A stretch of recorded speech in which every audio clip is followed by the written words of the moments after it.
My name is Alex. I'm a travel fashion girl where we teach women how to travel stylishly light for any destination in the world. Somebody recently asked me, how do I pack a flamingo into my carry-on?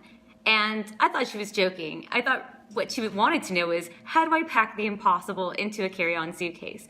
And as it turns out, she really wanted to know because she was planning on going to Spain on holiday and wanted to take an inflatable flamingo floatable device to take pictures in the resort swimming pool.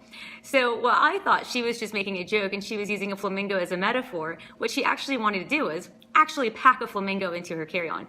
So it made me think, well, how many other people are trying to pack the impossible into a carry-on suitcase? Is carry-on travel always the right choice? Is it the best choice? Do you have to travel carry-on? Well, I think there's a misconception out there about whether or not traveling carry-on is the right way or it's the only way. So I recently wrote a blog post talking about traveling carry-on only. It has a lot more to do with checked bag fees, whether or not you should do it, and also your travels. I'm going to be talking to you today about carry-on only travel and if you really should be packing a flamingo in a carry-on. Now, if you want, in this case, if there is something that you want to pack that is absolutely impossible to pack in a carry-on, you really should be asking yourself, well, why would you want to travel with it in a carry-on to begin with? Carry-on travel has a lot of benefits, but it's not for every trip, and it's not for every single destination, and it's not for every single situation. In my case, my motivation to travel carry-on was mostly about a personal goal to downsize my own belongings. I was tired of traveling with a big, oversized bag on my long-term travels, and I wanted to challenge myself to travel lighter.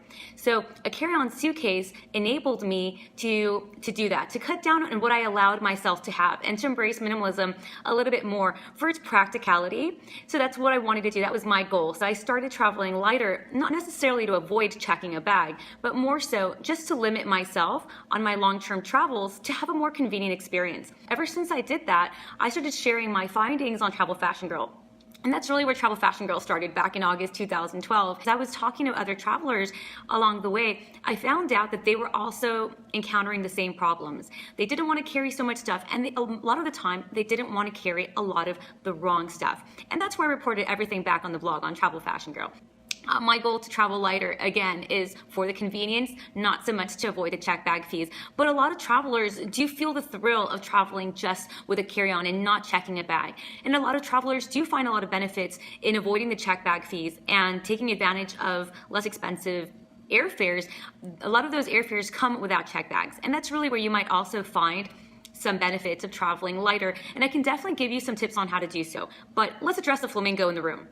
The main thing about a flamingo is if you want to pack a flamingo, pack a flamingo. And it doesn't have to be in a carry-on suitcase. It's okay to check a bag, especially when that's something that you want to take. And it really is about your own comfort level and your priorities. So you have to ask yourself, what are your priorities for this trip?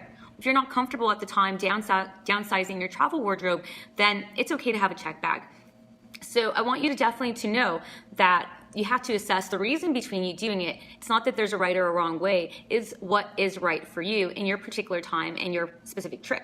Now, an example where traveling with a check bag makes sense for me is, as I mentioned, when I'm going just to one destination. For example, if you're going to be studying abroad, if you're going to be taking a job in a new destination, if you're going to be going on a 3-month vacation and you're renting a place abroad and you're not going to be moving around. Those are all really ideal times where checking a bag or taking a larger suitcase makes sense.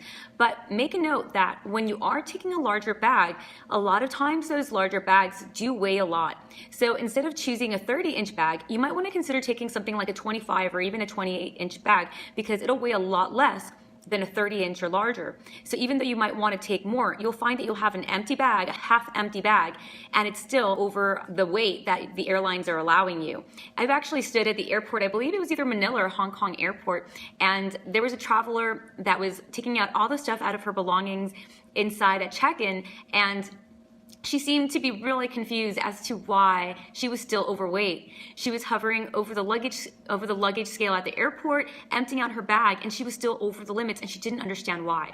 But because I knew the bag that she'd been traveling with, and I knew how much it weighed, I knew that the majority of the weight was going on that suitcase because your typical suitcase can weigh well over 10 pounds.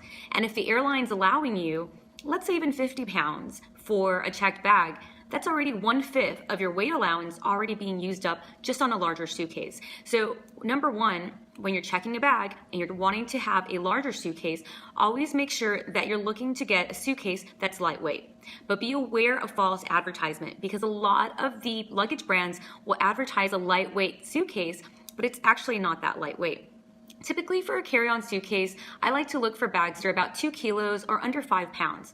Under 6 pounds is a good way to go, but never over, because let's talk about carry-on baggage for a moment before we carry on with check baggage. For carry-on, a lot of times the allowed baggage typically goes about 20 pounds or 10 kilos to 22 pounds or 10 kilos, and this may be even less in certain destinations. But for a check bag, you usually get an average of 45 to 50 pounds or about 20 to 25 kilos for a check bag.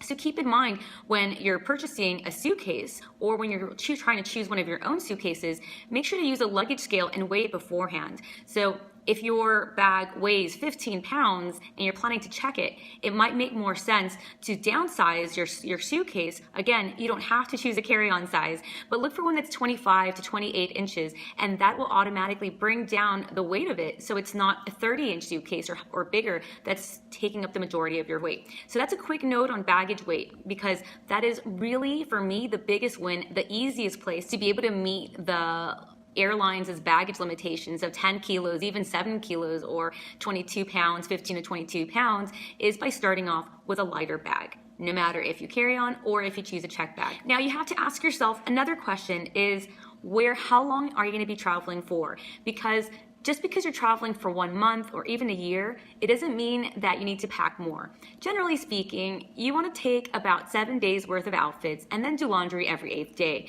Now be careful, if you're finding yourself that you might need to do laundry every 4th day, then it's probably going to be too frequent and you want to reconsider your clothing items. Try to find things that you can rewear in fabrics that you can rewear. And while it's not everybody's cup of tea, it is definitely one of the top secrets in traveling lighter. It's to rewear your clothing. But if you think about it, just to really create a very simple equation, for a 7-day trip or a 1-week trip, you can pack 7 tops and 3 bottoms. Because let's face it, jeans and pants or shorts and skirts, they're easier things to rewear than tops, especially when you're going to spend all day walking, sightseeing, and getting sweaty. So a tip would be that at the end of the day, if you're planning to rewear your bottoms or your tops, to make sure that you air them out and hang them up, so that way they have a chance to kind of cool off before you pack them the next day or you're wearing them again. So that's definitely one thing to keep in mind as far as washing is concerned. One of the biggest mistakes I'm currently seeing is having the need to wash too often, to wash your clothing too often. When I was traveling in Rome this summer, we took advantage of the fact that our Airbnb had a washing machine. So on the 2nd day of our trip, before we were leaving, we quickly put some stuff in to wash, not because we necessarily needed to, but because we were kind of just catching up, trying to stay on top of our things. So that's one of the conveniences of traveling in an Airbnb. For Airbnb options that have washers, dryers, blow dryers, irons, those are all ways to cut down on how many things you actually need to pack for traveling abroad, especially when you're going to places, if you're going to be heading to Europe, because drying machines aren't quite as common as they are, for example, in the US. Australia as well, having a washing machine and air drying your clothes is way more popular. So while things might dry a little quicker in the summertime, it may take a little bit longer in the wintertime. Another thing to keep in mind is if you're going to be moving really quickly, that's the time where you want to be mindful of the clothing that you're packing and whether or not you need to wash frequently. Because if you are staying somewhere only for a night or 2 nights, will you have time for all your clothing to dry? In that case, I do recommend that you do your laundry on the 1st day of the trip, not the 2nd or 3rd. That way you have enough time to dry, or not of your trip, but of the time that you'll be spending in your destination. That was a mistake I actually made back when I was a first-time traveler in 2008. I hand washed a very heavy, impractical harem-style pant that I was wearing in Egypt, and it was my first time. I just bought it. I bought it locally, and it was a really thick fabric, but it was a comfortable pant to be wearing in that particular destination. And I hand washed it, and it took forever to dry. I left it hanging on the curtain rod in the hotel, and I forgot about it because I left it behind. I completely just forgot, and it was taking forever to wash, even in the heat, even in Egypt. So be careful with washing and laundry, and I'll add some resources that'll give you some tips on that as well. And to be honest with you, it's very rare that I actually do hand wash when I'm traveling. I usually do, again, look for places with washing machines, and I also keep an eye out for places that do laundry while I'm traveling. Depending on the destination, this can be an incredibly affordable way to wash your clothes while you're on the go. So moving frequently, 2 to 3 days on a trip is pretty common, especially when we want to pack more in a short time period, and it's completely understandable. I'm definitely not against trying to see as much as you can on a trip, but just keep these things in mind as well.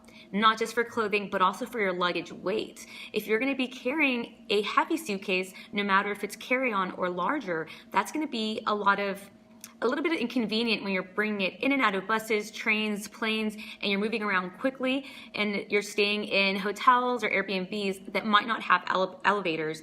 Be aware of that as well. So that might be a good reason to opt for a smaller suitcase, under 25 inches, or also look for one that has a duffel strap. For me, that's definitely the holy grail, trying to find the perfect lightweight suitcase that has a duffel strap. It's still something that I haven't found just the right one, but you can definitely find them in the larger sizes, I believe, as well. And we do have an article on rolling and duffel-sized suitcases. I traveled with a backpack for a long time, and it's for that reason. It's for the convenience to pick up and go.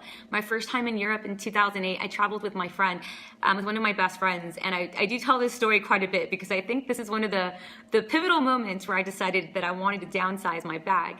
We went to Europe on a whirlwind 12-day trip. And since I'd been previously, I knew not to pack a huge suitcase. So I took a 25-inch duffel, a wheel duffel, and I planned my travel wardrobe accordingly. And it was her first time, and she took a 30-inch suitcase that was really overweight, really bulky. In addition to that, she also took a really big backpack to have her personal items. So what ended up happening on the second day of our trip is that her handle broke on her suitcase.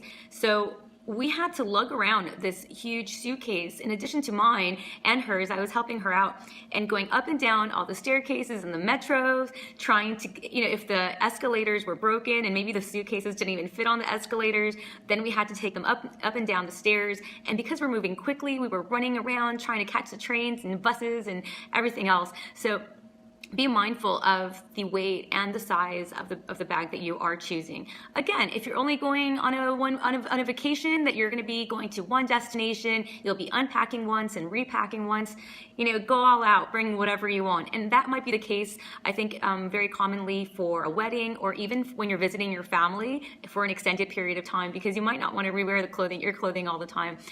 So I know how that is. So it really depends on the trip, whether you're going to be moving quickly or not at all, if you're going to be studying abroad or moving somewhere else to work. Now, one of the tools that I use, and even travel with one right now, is a luggage scale. That way I know if I'm overweight, especially when I'm traveling with my scuba diving gear like I am right now. So on my current trip, we spent 3 weeks in Southeast Asia between Thailand and the Philippines, and now we're in 3 weeks in Playa del Carmen here in Mexico. And we did decide to check a bag with our scuba diving gear. It has both my husband and my scuba diving gear, and then in addition to that, we each have our own carry-on suitcase. But with the scuba diving gear, that gets really heavy, so we want to make sure that we have everything that we need, but under the limits, especially as we buy a few things on the road as well. It's either important to replace them, to donate something, or figure out how we can save space. One of the best places that I find to save space is with toiletries. So instead of traveling with full-size toiletries or taking shampoo and conditioner and moisturizer with us from our first destination, I buy when I arrive to a place. So for example, when we were traveling from Asia to back here to Playa del Carmen, we, upon arriving here that next day, went over to the local shop. We went over to Walmart actually, and we bought our shampoo, our conditioner, and moisturizer. And if you're not sure what stores you might find on your destination, then make sure to do some research. I'm sure you could even call your hotel, Airbnb. If you're traveling for work, you can ask your job if they have any recommendations of local shops as well. So that way you know what to expect, and you can see if they have the products that you might like. Now, if you have a specialty product, for example, my toothpaste, I'm in love with my toothpaste. What I do is I decant enough that I'll be able to use it for the duration of my trip, and I have an article about that, so I'll make sure to link to it after the Facebook Live is over. So those are a few tips and tricks of how I'm able to kind of save some space and where I'm choosing to splurge on my weight allowance versus saving. The toiletries is definitely one of the places where I do save on the weight. And if you're going to be traveling right now with the holidays coming up, and you're finding yourself with a 5 kilo or 7 kilo carry-on allowance, I do have a video with a few hacks on how to travel lighter, but I'll let you know what the main hack is, and it's traveling with a jacket or with trousers that have enough pockets so you could sneak stuff in. But be aware, if you are sneaking things on in your jacket or your trousers and putting your heavier items, then make sure you have enough space for them when you go through security. So some things that I like to carry in my pockets include things like jewelry that I know it's a bit heavier. I might wear my jewelry on, but then I have to take it off in going through security because it's metal. But so I'll carry the jewelry in my pockets, maybe my makeup, even some toiletry items, so that way I can kind of downsize the heaviest items, things like my phone, my portable charger, all those things I try to squeeze into my pockets before I go and check in at the airport. If you have any questions, please make sure to leave them in the comments. I go back and I answer each and every comment myself, and I always appreciate hearing your feedback. I really appreciate each and every one of you. So thank you for joining me today. It's been great sharing these tips with you, and I hope that you've enjoyed them. See you next time. Safe and stylish travels.